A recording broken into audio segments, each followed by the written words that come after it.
rerun. Like a rerun? Like a we I returned. thought it was back like four flats. Mm, you can be You're back too, like four flags. I was like, are you too young for that? I probably am. Yeah, Back he's like too young, guys. On the Cadillac, right? Yes. Yeah. Cadillac. Okay. Cool. Okay, so you're not too young. Okay. Just a look like I knew of it, but I didn't. Slightly. Okay. Thank you. I give you your props. Thank you. But we returned like a refund. So there's gonna be something every time. We're back like something. Guys. Yes, absolutely. We are. How are you doing? I'm good. How are you? That is a great question. I've been, and I am. Okay. He's been and he is? Yes. Okay. All right. Yes. And your chess skills have not improved whatsoever. And that is perfectly fine. They have not. I don't know what to do. This is about chess sometimes.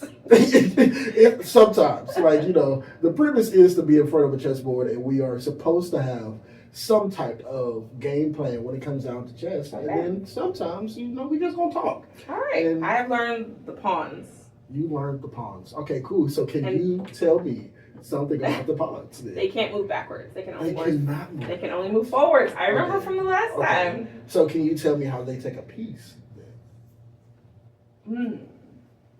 I cannot. So a pawn can only take another's piece diagonally. Okay. So as long as a piece is diagonal on the other side of that piece, it can take that piece. But if it's straight ahead, can't do that. It can't do that. Okay. All right. Cool. Got that. That's the chess bit. Yes. All right. All right.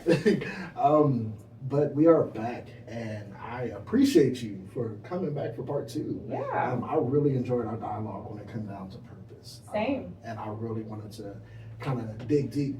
I hate that the episode got cut short, but I appreciate it because it allowed us to just get that space and opportunity to just flow with what we were actually talking about. And now we can pick back up on it.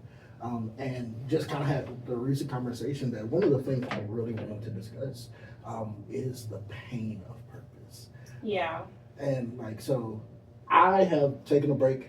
I took a break from recording, from doing a lot of the big things that I was trying to do as far as preaching and leading Bible studies and all of those things.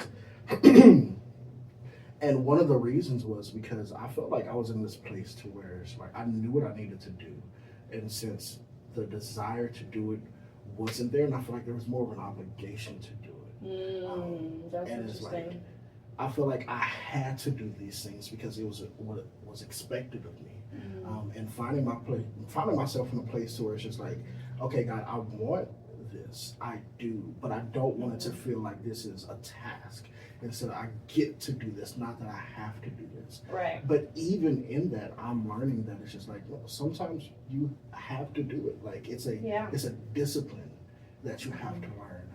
And when it comes down to purpose, there's a lot of pain involved in it because whenever you're walking in the thing that God has called you to do, it may not look like how you want it to.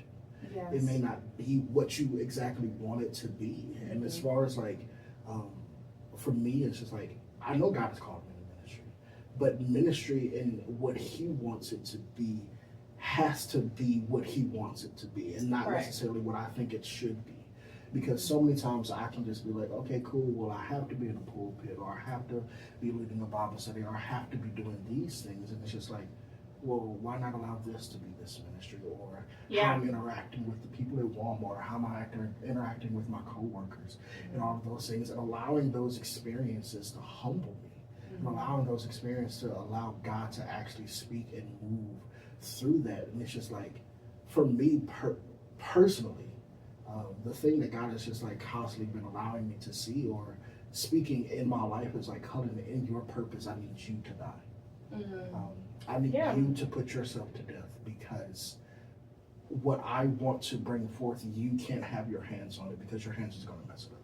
Yeah. And that hurts to hear, and it sucks, because it's just I'm very hands-on. I like to be a part, even when it comes down to interactions or conversations or even arguments. I'm very blunt, I'm very straightforward, I'm very okay, cool, let's get this done. And for God to just, in a sense, tell me hey, I need you to step back and sit down. Yeah. That's very painful. Yeah, for for me sure. to hear. And so for you, is there a moment that in your purpose that God has just like introduced some form of pain for your purpose to actually get to what he needed it to be? Ooh, that is a heavy question. So it's funny that you would ask this because I recently just finished a book called Your Purpose is Calling by Pastor Darius Daniels, one of my favorite pastors and theologians. And he talked about the differences between your vocation and your purpose and how those things can be interconnected. And so I think the painful part for me for purpose is that when I have operated in different functions in my life, my purpose has really always been the same, is to serve people generally through education and philanthropy, but sometimes it's through the dreams of others.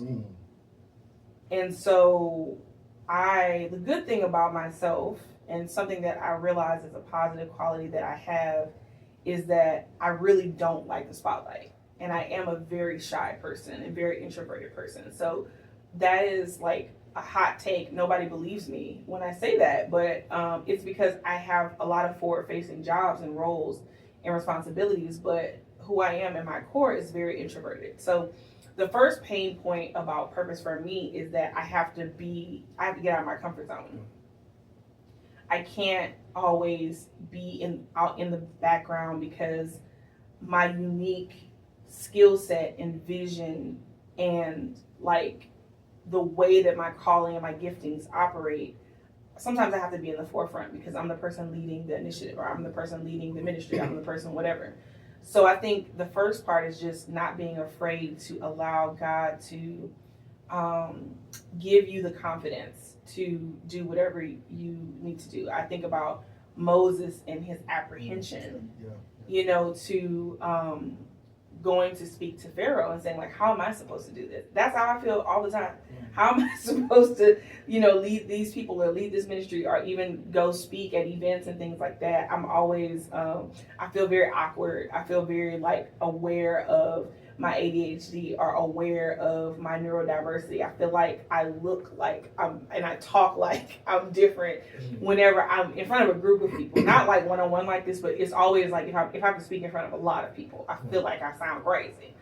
So the pain part is just for me, it's been being different and knowing that I'm different and having to go against my nature to do what God has called me to do. And then the other part of it is building things that will outlast you. So, you're aware, like my ex and I were church planters, and we planted a church that neither one of us is a part of.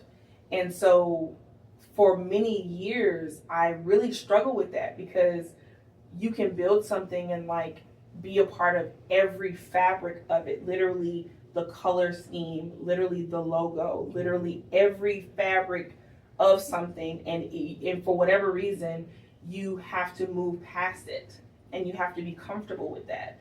So the thing about your purpose is that you have to be comfortable opening your hands and giving God whatever he has allowed you to build, because it's not about you. It's about whatever God wants to do through what you did at that time. So I think letting go of whatever it is you have quote unquote built, and I'm using it in air quotes because it's not just you. It's you and God partnering together to do something amazing and wonderful to serve his people. And so the thing about your purpose is that you have to be comfortable with whatever form it's going to take throughout your life. At one point it was, serving people through teaching in the K-12 system and working with students. I still see students to this day that I have taught over the years. At other point, it was church planting, and that was a beautiful season, a very rewarding season, and a very, I still see the fruit of that season each and every day. And it taught me so much. And but you have to be comfortable and die to yourself and reduce your ego to recognize that whatever you do is not about you. And so now in a different season, I'm still working through with education, and I'm working through my nonprofit organization. But at some point, that will be for someone else. At some point, I will give all of those things that, the goal is for your things to outlast you. So I think for me, those have been the biggest pain points. It's just being uncomfortable and also letting go. Letting go of whatever form your purpose has taken, and knowing, like, don't hold on to that so tight that you're hurting yourself. You can let it go, because once you let it go, you're able to build something else. You and God can partner in something new. So I think, man, the last bit that you were talking about is that your purpose is not about you. Like, literally, like, even today, as I was trying to mentally prepare for this, I was thinking about, like, just the life of Jesus.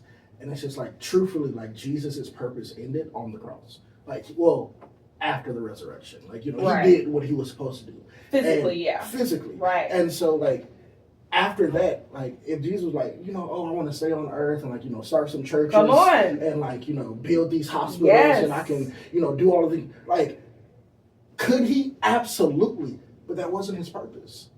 Yes. And he had to, like, in a sense, be willing to let go of what it could have brought forth for him if he decided to just, like, do that. And I feel like for us, we are so selfish with our purpose.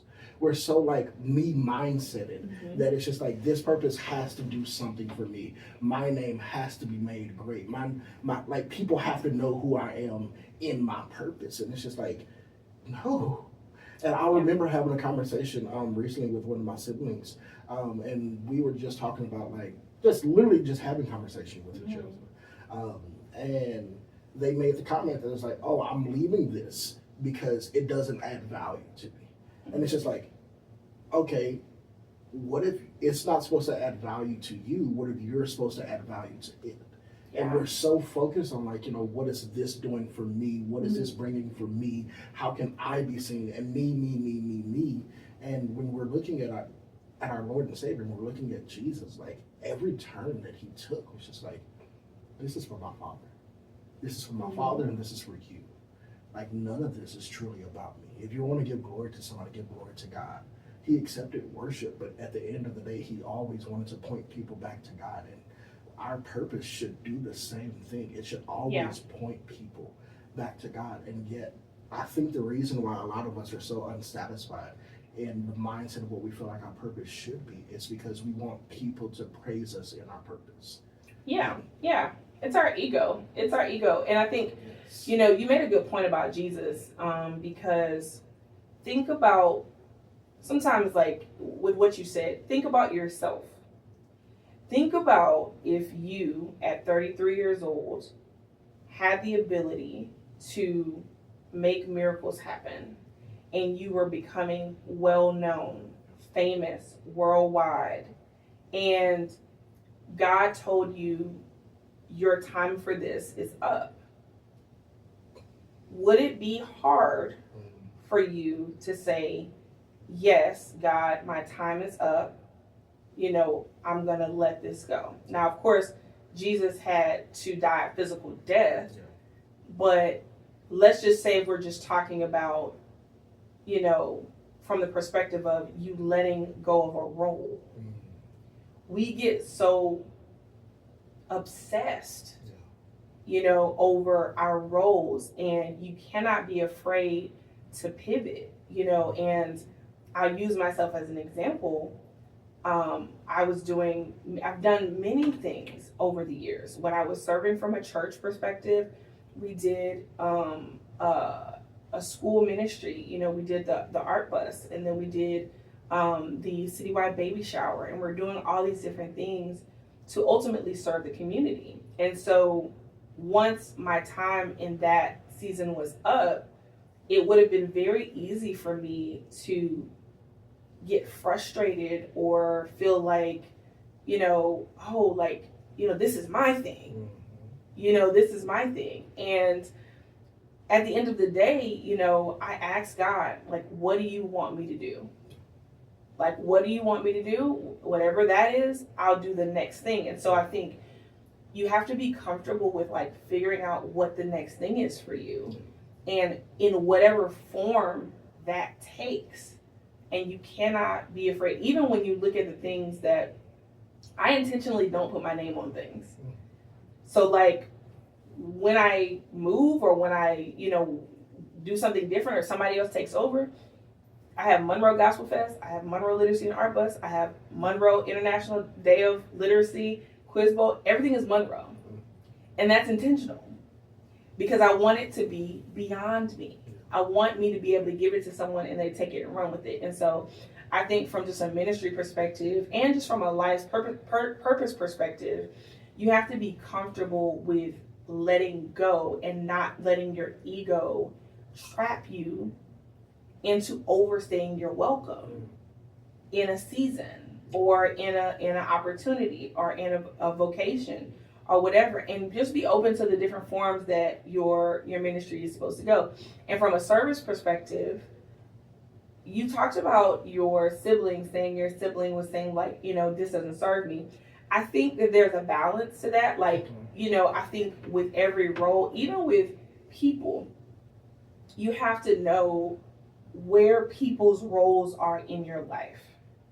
So like, let's say we're talking about friends, you can't say like, oh, this relationship is no longer serving me, but like, is it supposed to serve you or are you supposed to serve this person?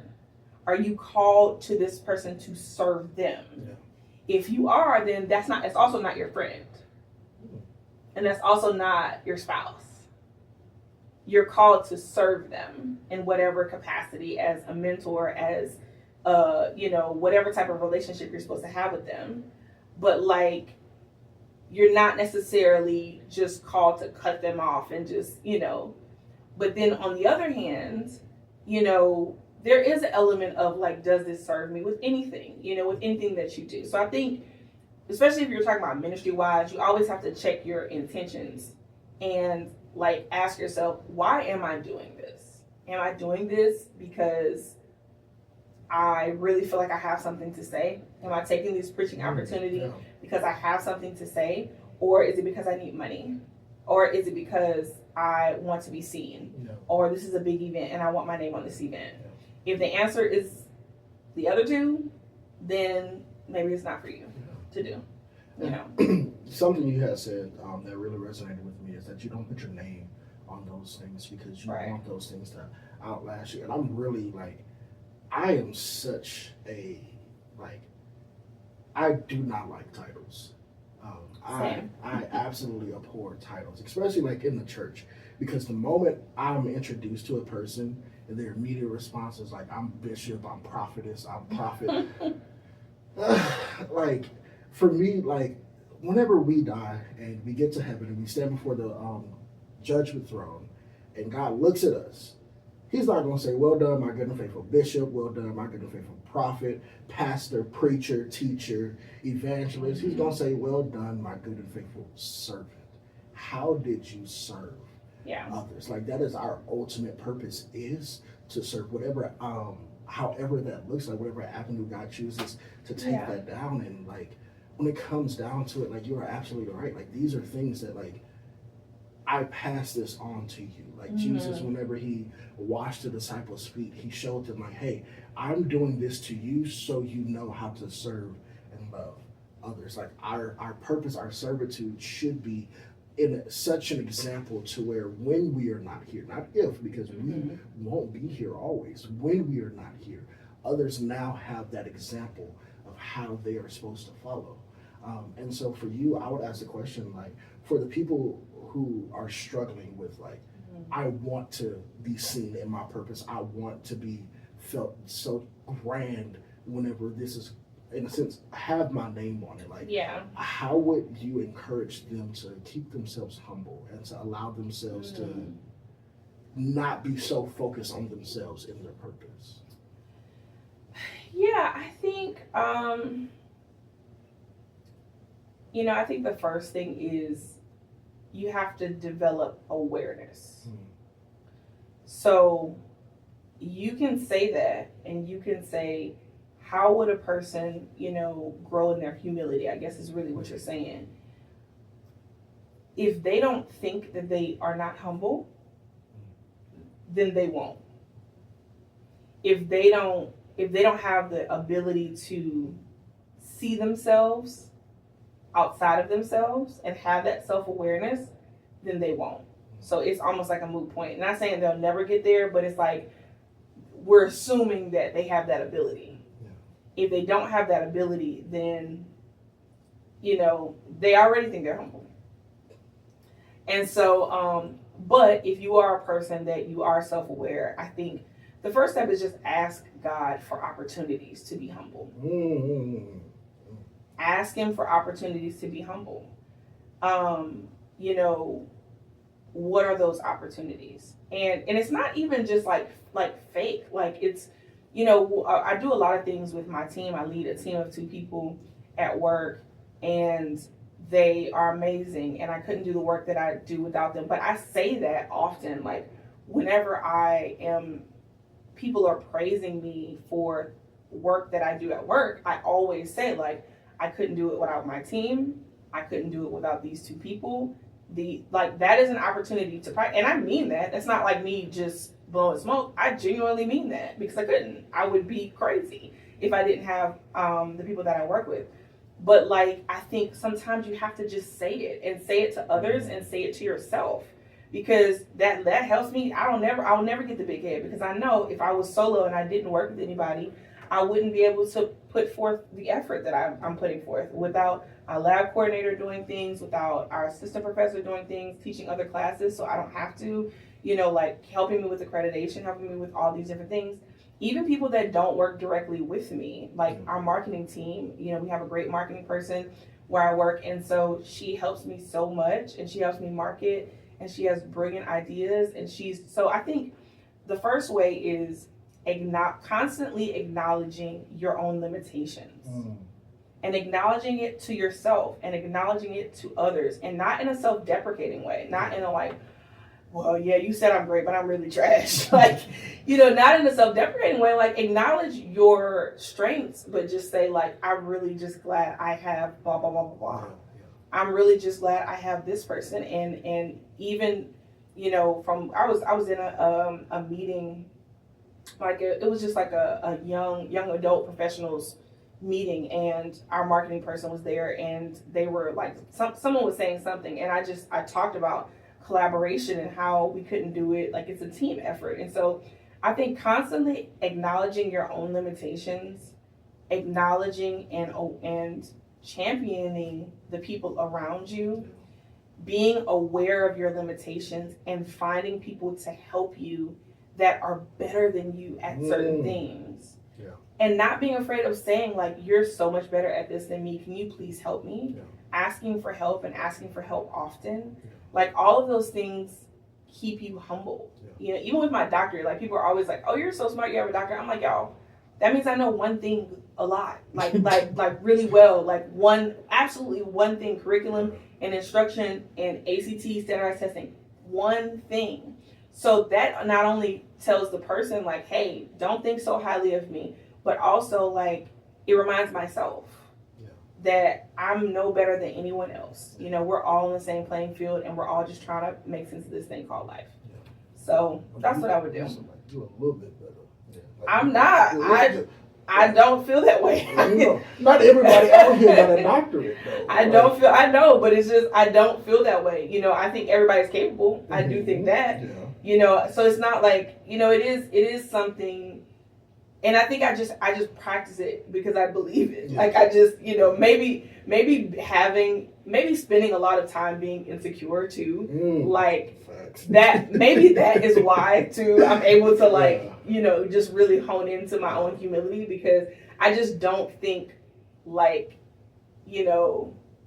I'm better than anyone. Yeah. I just genuinely don't feel that way. So it does come naturally easier to me as well, because I don't feel that way. Even when I do great things, I don't feel like, oh my gosh, I'm just amazing. I just feel like, all right, cool, on to the next. But it's the gifted kid in me, so just don't even worry about that. Yeah. I do get humility a little bit more honest than other people because I was insecure for a long time. So, but and see, those insecurities like allowed you to see your, as you said, your own limitations. Yes. And I think that it's very important for us to know that like we were created to be needy. Like yes, we were not created to have everything figured out by ourselves. Yeah. And the thing about it, like in this day and age, everyone wants to just know, like, oh, I did it out by myself. I got out by myself. Yeah. Like, I didn't. Like whenever God pushes me and presents me to the place and purpose that He absolutely wants me to be, I did not get there by myself. Like even from like as I said, like ministry, the thing that I wanted to do, that I want to do, that I feel called to do. Like from a young age, I remember just sitting down reading the comic book Bible that my parents had, and then them taking us to church, and then being presented with opportunities to pray in band, and then presenting the gospel to college roommates and all of these things. But it wasn't a place to where I can just debate like, oh, I did this by myself. Like not a single opportunity was that. And it's very important that I'm very needy. And even like to kind of like dating. And I know that's kind of like a different transition. It's like it's a real different transition, but we're going there, guys. I'm gonna make the point. When it comes down to dating, what I look for in my partner is for her not to be strong in the same areas that I'm strong in. Okay. Like, I need her to be strong where I'm weak, and I want to be strong where she's weak. Yeah. Because when I look at how God created Adam, like God, like if there was any perfect being, yes, Jesus, but if there was any perfect being in the Bible, it was Adam, because God literally made Adam how He saw fit. And I understand that we were made in our mother's womb, and God formed us how He saw, but Adam was made before sin. So like there was perfection, true perfection in Adam, and God literally saw the perfection that He made in Adam and was like, okay, cool, but what you still have is not enough, and I need to make Eve for you. Because if I don't, you won't fulfill the purpose. You won't be good enough. Not in the sense of good enough. You won't. There are still needs that need to be fulfilled in you that Eve will bring out of you. And Adam and Eve represent that completeness. You know, and what you're talking about is complement. You know, complement. Someone truly being your complement. Even in biology, I'm just trying not to have my ADHD. But like even in biology, like they talk about DNA, and the DNA strands are complementary of each other. They are anti-parallel, and they run like almost like matching up, like the A's match with the T's, and the C's match with the G's. So when we're talking about complement, we're talking about perfect fit. And so when you're talking about neediness, I think of a true partnership as reflections of one another. Maybe not exactly the same, but close enough to where it's a perfect fit. And so I think that is meant to, and that's another reason, and I have a running theory, of course. I'm not a theologian, but like I have a running theory about how man and woman reflect God's characteristics in different ways. And so when we look at man and we look at a woman, we're looking at like a man's tendency to have strength and be a protector and to be a father figure, and just that general like strength, even physical strength. You know, men are generally stronger than women are, you know, and from women are softer and they're more compassionate and they're more empathetic, and you know they have a nurturing, you know, that is just innate, you know. And so all of those characteristics are reflections of God, because we're all made in the Imago Dei, you know. And so it's like, if we truly believe that, then we by nature have a neediness. We have a neediness because we are incomplete. You know, to a certain degree, you know. And so I think that goes with anything. Like I think to our society, is obsessed with independence. And that is why we're struggling, even from a dating perspective. I think no one wants to be needy, and no one wants to say, like, man, dudes, my guy friends, they don't want to say, man, I need my lady, I need her. Like, it takes so much for them to say, like, and I'm like, you love her, bro, just say that. Like, what's wrong with you? It's okay, but nobody ever wants to say that. Everybody wants to be nonchalant, and I'm gonna name drop my friend Brittany, because we are the chalant queens. Like, so that's why I can't just date anybody, because like I do the most. I can't do the least, so the chalant queens, so anyway, so I'm tying all that back to neediness. Like, it's okay to be needy. Yes. It's okay to have needs. It's okay to say what those needs are. It's okay to be vulnerable. That's an attractive thing, to the right people. Because people can also use that against you, and use it as something to bring up later, just in a way that's not the best way. So when you are wanting to be in a relationship, it does open you up to be harmed, and you have to be okay with that if you want to be in a relationship. Facts. Sorry. Like, trust is literally allowing yourself to be spiritually naked in front of someone. Yes. And like, that is a terrifying thing. Mm-hmm. I remember there was a time whenever I first, I for a very long time I thought I was a Christian my entire life, because I was like, oh, cool. I was raised in church. I was baptized whenever I was 7. I was baptized because my grandma passed away, and I was like, she going to heaven. I know I got to get baptized to go to heaven, so let me get baptized. Right. And so, but when God genuinely became real for me, I remember this. It was the summer of 2017, 2018, one of those two. I can't remember exactly. The fact that you said 2017, and I just knew you were going to say like 1990. I'm like, summer of 92. All right, go ahead, continue. I mean, okay, grew up in the 90s. Anyway, go ahead. Anyways, and I just moved to Monroe. I recently just gotten out of a relationship. Okay. And in that relationship, I was extremely insecure. Mm-hmm. And that insecurity played into one of the reasons on why that relationship didn't last. Mm-hmm. And so I found myself in a city that I literally had no one.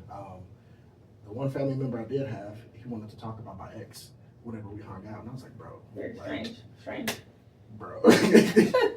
So I was like, all right, God, it's just you and me. And there was a sermon on Psalms 139 about how we are beautifully and wonderfully made. Mm-hmm. And this part is going to be a little like, I mean, it's not kid friendly. However, just, keep that in mind. Turn the kids to bed. Keep that in mind. Okay. Listen, and people who are in my close friend group know exactly the story that I'm going to share. Okay. I'm scared. But we're talking about like vulnerability and neediness. And I remember that was listening to this sermon on Psalms 139 about how we are beautifully and wonderfully made. And as I said, I was extremely insecure. Mm-hmm. And I remember listening to that sermon, cut the sermon off, I was like, hold on, listen to worship. In the middle of me worshiping and I was meditating on that sermon, I felt the Holy Spirit tell me, hey, Colin, take off your clothes. And I'm like, nope, God is not asking me to do that. That is not for me. That is the devil. Nope. And like, I'm in my room by myself, door closed. The place I was at, like, even the window that I had in the room was like on the ceiling. So no one could see me. Yeah. And I was just like, God, you is not asking me to do that. Mm-hmm. About 4 or 5 more times, just like, Colin, take off your clothes. I was like, And so I proceeded to do it. Okay. And I'm standing there, and I'm covering myself up. And I was like, and what's the purpose of covering yourself up? Nobody can see you but yourself. I was ashamed. I was like, this doesn't feel natural in a sense. I was vulnerable for like what it felt like the very first time in my life. Mm-hmm. And I was just like, cool, God, what's next? And he was like, worship me. And I proceeded to do so. And in the worshiping him, in my vulnerability, um, the the way that I feel like I could describe this experience the best was like, this is how Adam and Eve must have felt in the garden. That's what I was before thinking sin. as you were saying that. It's just like I was naked and I knew no shame. Like I was just like, man, like I am in true fellowship with God. But that's what our vulnerability is supposed to be. Like we're supposed to allow ourselves to strip down everything, strip down our insecurities, strip down our worries, strip down our fears, strip down our struggles. Like this is who I am and the bareness of myself, and I'm presenting that to you. And what God truly wants from us in that vulnerability is just relationship. Because that's what worship is. It's just like genuinely having that real connection and that real relationship with him. And then when we allow ourselves to experience that with him, we get a chance to actually experience that with others. Yeah. And because of that experience, like I feel like God is like, in a sense, gifted me with vulnerability. Like I love being vulnerable with people because it allows them to bring their walls down. Because I feel like so many people are walking around, even inside of their purpose, with their walls up. They're guarding themselves, not wanting to be hurt in their purpose, not wanting to be hurt in relationships or whatever it may be. And it's just like, God has allowed me to see, like, when you bring that wall down, when you allow yourself to just truly be free in this sense, like, what comes from it is so beautiful. Yeah. And our purpose, like, it hinges on our vulnerability with God and hinges on our vulnerability with others, because being needy has to come from a place of vulnerability. Yeah. I have to express to you, hey, I need this. You said that, you got some guy friends who just like, won't admit that they, like, I'm praying to God, like, God, I need a wife. Like, I don't know about any other guy. Like, Wives are the cheat code. Huh? I said, wives are the cheat code. They don't know. People don't know. They don't get it. Like, he who finds a wife finds a good thing and obtains favor. I like good things and I like favor. Like, I'm just saying, Lord, when you're ready, because it's your time. And I don't think you're really ready though, Cullen. I don't disagree with that at all. I'm not even going to, I ain't going to hold you. As someone who knows you. and I appreciate that. But you're not ready. I don't disagree. I think definitely one of the things that I do have to do, it's kind of said it in the very beginning, was like, I have to die to myself. And a constant allowing myself to die to myself is the thing that I feel like that is going to unlock everything that God wants to do through me. It's putting myself in a position to constantly die. Yeah, because that's relationship, and I jokingly say, like, I don't think you're ready, but I think I don't know if this is your case. Only you would know this. But I think a lot of guys want a wife. But they're not ready to be a husband? Well, but they don't want to be husbands. Definitely want to be a husband. They don't want to, meaning they don't want to do what it takes to be a husband, but they want the benefits of having a wife. And I think that's something different. That's something different. And so, it's a death dance. It's a death dance. And I literally was just having this conversation with someone who, we were talking about like an argument with their spouse, and I was like, the benefit of having been married and having been divorced is I'm very reflective, on the things that are helpful and the things that are not helpful in relationships. And so from a female's perspective, like, you can build someone up with your words, and you can tear them down with your words. And you have to be, like, men and women are so different. Like, for women, they want security, protection, to know that you're there, to know that, like, you'll drop anything for them and they are the priority. And for men, they want to know that you trust them and that you respect them. And then the thing about women is, once they lose respect, it's like hard to get it back too. So I think for women, I can't speak on a man because I'm not a man, but I think we have to be very aware of how we speak to our partners and how we, even in our frustration, even when we're disappointed, there's a way to convey our disappointment without being demeaning and harmful. And that's something I've always done. I've never been like just a super harsh person, but I think that I get frustrated when I have to say the same thing over and over again. So I think like in that makes me like not the kindest. And I think I'm a generally kind person, but it's like as wives, we have to do a better job of, like always speaking to what we see in our husbands and not just what they're presenting. And so a good example of that is my sorority sister, Carrie Turner Bryant, who's married to Dr. Jamal Bryant. And Dr. Carrie, I saw her, it's Jamal Bryant's birthday, and she was praying over him Sunday. And the things she was saying, it was very interesting. And it was like she was speaking to who she saw him to be, even when he maybe possibly, some of this is conjecture, but like not presenting that way. She was saying like, you are a man of integrity, you are a man of valor, you are, Jamal Bryant he's had some, scandals and stuff. But regardless of that, her ability to say that you are a man of integrity, you're a man of valor, like it's not who you're going to be. This is who you are. Yeah. That was very powerful to me. And it was very encouraging to me for, the way that I want to speak to my partner and the way that I want to uplift my own husband and, and just be able to do that and be able to mean it, Yeah. So yeah, I think, but in your case, I don't know. Be honest. Is it still rolling? Make sure why is Lily single? Let's talk about God. Okay, so be honest. I think that men.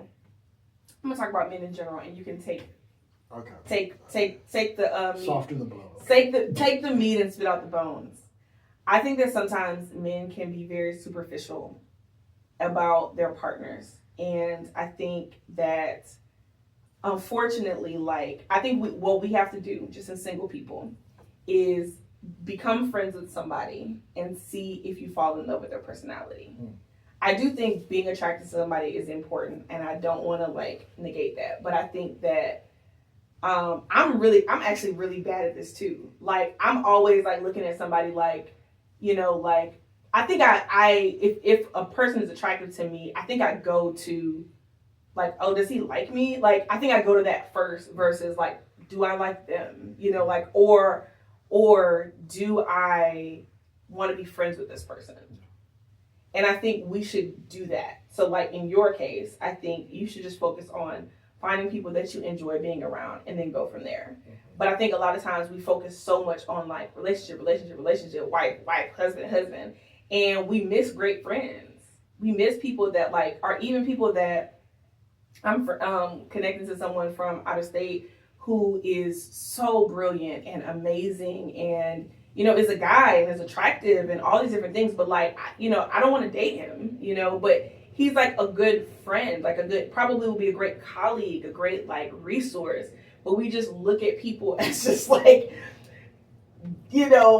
just dating material all the time, and we miss out on friends. We miss out on resources and colleagues. So I think in your case, I think what I would do if I was you, if I was Cullen, I would focus on just building friendships, and then you'll know, if just analyze, do I like being around this girl?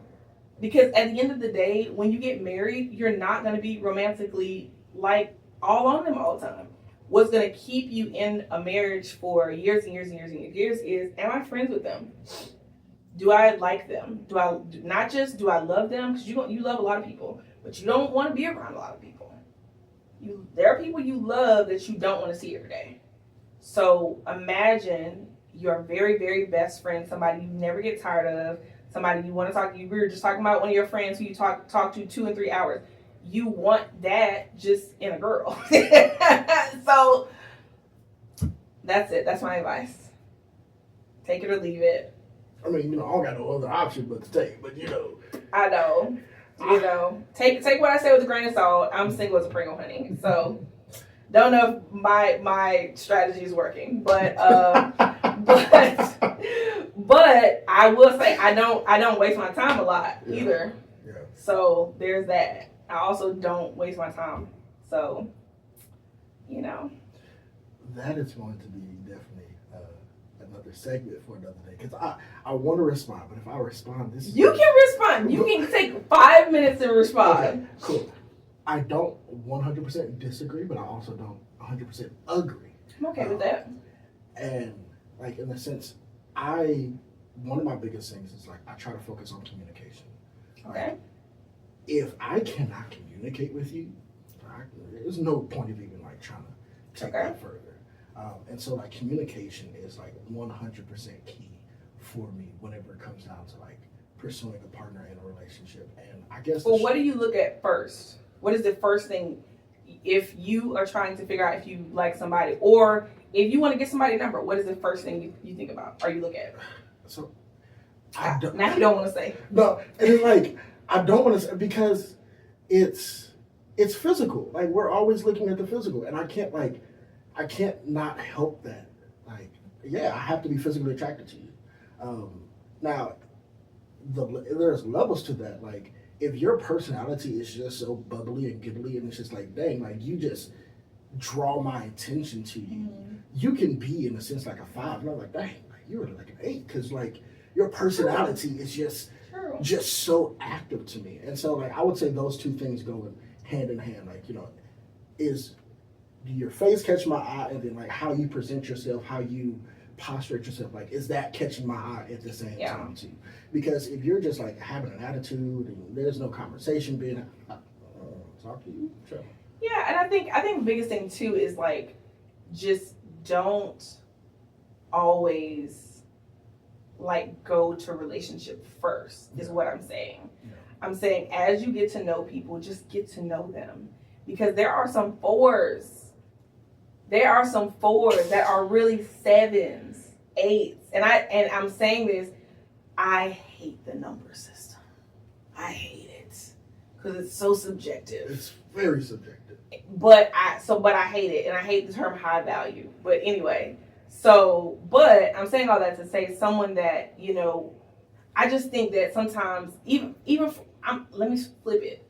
Even for women, we go for the most charismatic, like, handsome, quote unquote, high value, high earning people. And those are the people that be narcissists. So it's just like, so you might have someone who's nerdy, quote unquote, okay, because again, I'm the biggest nerd of them all. Blurs. Blurs, like, that might be at the Comic-Cons. We literally sit in front of a chessboard. That's what I'm saying. But I'm saying, like, you might be like, oh my gosh, like, this dude is so, like, that might really throw you off, but might be the gentlest, nicest, sweetest person that is literally going to be your golden retriever. And that's what we're looking for, ladies, our golden retrievers, okay?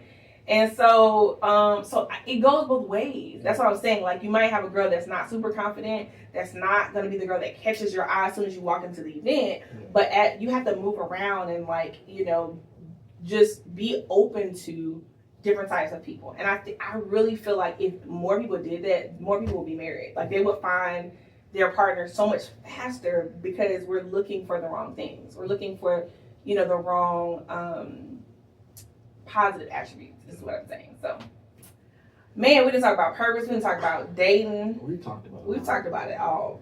And I appreciate that. That is definitely a good word to just meditate on. I want to see if the next time I talk to Cullen, he has to have talked to, like, 3 girls that he wouldn't have normally talked to. That is his homework. Oh, he doesn't want to do it. He doesn't want to do it. Oh, man. I've had similar homework from my therapist, so I'm giving you homework that I have had myself. So, what does that conversation even look like? We'll talk about it offline.